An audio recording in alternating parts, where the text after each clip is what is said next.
مساء الفل عليكم. في حاجة كتير، يعني في حاجة عايز اتكلم فيها كده، وعشان دي انا بتعرض لها كتير جدا.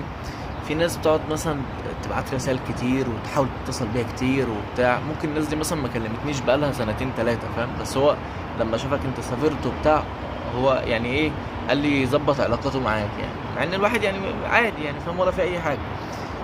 ف ويرجع في الاخر يقول لك انت اتغيرت. انت اتغيرت ايه اصلا؟ يعني انا ما كنتش بكلمك مثلا وانا في مصر، ولا انت كنت بتكلمني وانا في مصر. احنا علاقتنا ببعض علاقه سطحيه قوي. والناس اللي هي مثلا بتبقى متعشمه فيك قوي، اللي هو تيجي تخش تكلمك وبتاع. يعني انت اصلا، يعني اقسم بالله الواحد يا دوبك مثلا بيروح الشغل، يجي من الشغل بيبقى مش قادر يتكلم مع حد، مش قادر اصلا، انت مقصر. يعني مش قادر تتكلم مع البيت ذات نفسه. يعني لما بتيجي تحاول تتكلم مثلا مع اهلك وقرايبك ومش عارف ايه وبتاع، فانت بتحاول على قد ما تقدر تيجي على نفسك عشان تقدر تكلمهم. ده لو مثلا كلمتهم يعني ايه كل يوم، يعني ده لو يعني انت ممكن تكلمهم كل اسبوع ولا حاجه. فالناس دي بتيجي تقول لك مثلا انت اتغيرت، انت اتغيرت. لا، انت ما اتغيرتش. احنا ما كناش اصلا صحاب من الاول يعني. يعني ايش معنى جيت كلمتني دلوقتي؟ يعني مش معنى ان انت جيت مثلا كلمتني، حاولت تكلمني وما عرفتش تكلمني، فانا بقيت وحش وبقيت اتغيرت. لا، انا ما اتغيرتش ولا حاجه. بس يعني احنا مش علاقتنا ان احنا كل يوم مثلا بنتكلم بعض وبتاع وبنسال على بعض، وانت تسال عليا وانا اسال عليك، فاهم؟ لا، هي كانت علاقه سطحيه، وهتفضل سطحيه برضه. فانا مش بقول لك ان انا يعني اتغيرت ومش غيرت، بس هو اتغيرت ودورت حاجه ترجع لنا. دي حاجه. الحاجه التانيه،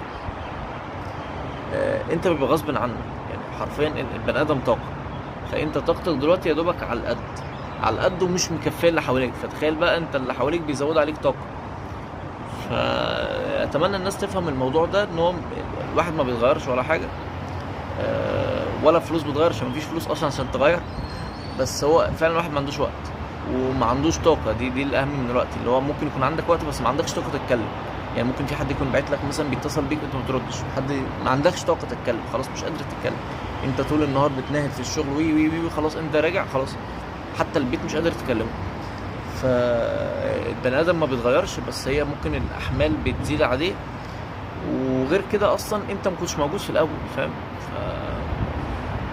يعني مش مطلوب مني مجهود بدني ومجهود ذهني اللي انا افضي لك وقتي من وقتي، فاهم؟ لما افضى هبقى اكلمك بس، مش اكتر. فاتمنى الناس تفهم الموضوع ده، ومش تغير ومش تكبر والله، بس هو الواحد فعلا ما فيش طاقه. صباحكم زي الفل.